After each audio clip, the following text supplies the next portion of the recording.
مکہ میں دفاعی اتحاد بنا، مگر فلسطین کا ذکر کہاں ہے؟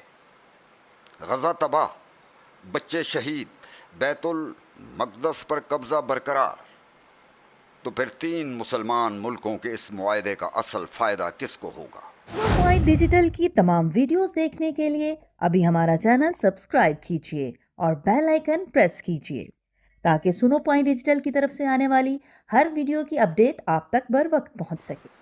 مکہ مکرمہ میں پاکستان، ترکیہ اور سعودی عرب نے ایک دفاعی معاہدے پر دستخط کیے ہیں۔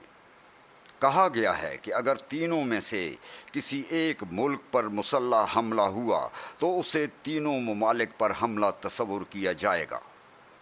بظاہر یہ ایک اہم دفاعی معاہدہ ہے، لیکن اصل سوال یہ ہے کہ یہ معاہدہ کس کے خلاف ہے؟ کیونکہ اس معاہدے میں شامل تینوں ممالک کے امریکہ کے ساتھ بہت گہرے تعلقات ہیں۔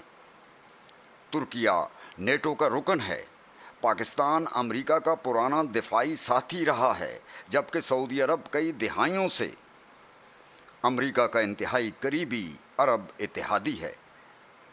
تو پھر سوال پیدا ہوتا ہے، کیا مکہ میں ہونے والا یہ معاہدہ اسرائیل کے خلاف ہے؟ اگر ہے تو پھر معاہدے میں اسرائیل کا نام کہاں ہے؟ غزہ میں اسرائیلی کارروائیوں نے ایک پوری آبادی کو تباہی کے دہانے پر پہنچا دیا ہے۔ بچے مارے جا رہے ہیں، خاندان اجڑ رہے ہیں، گھر ملبے میں تبدیل ہو رہے ہیں اور لوگ بنیادی ضرورتوں کو ترس رہے ہیں۔ غزہ صرف ایک خبر نہیں، انسانیت کا ایک بہت بڑا المیہ بن چکا ہے۔ اور دوسری طرف بیت المقدس ہے، مسجد اقصی ہے، جس پر آج بھی اسرائیل کا قبضہ ہے، اور وہاں پر فلسطینیوں کے حقوق کا مسئلہ کئی دہائیوں سے موجود ہے۔ اب سوال یہ ہے کہ مکہ میں ہونے والے اس دفاعی معاہدے کا فلسطین کے لیے کیا مطلب ہے؟ کیا یہ معاہدہ اسرائیل کو غزہ میں ظلم سے روک سکتا ہے؟ کیا یہ معاہدہ اسرائیل سے بیت المقدس کا قبضہ چھڑوا سکتا ہے؟ اگر نہیں تو پھر عالم اسلام کو اس معاہدے سے کیا فائدہ ہوگا؟ ہم یہ نہیں کہہ رہے کہ یہ معاہدہ اسرائیل کے حق میں ہے، لیکن سوال پوچھنا تو ہمارا حق ہے۔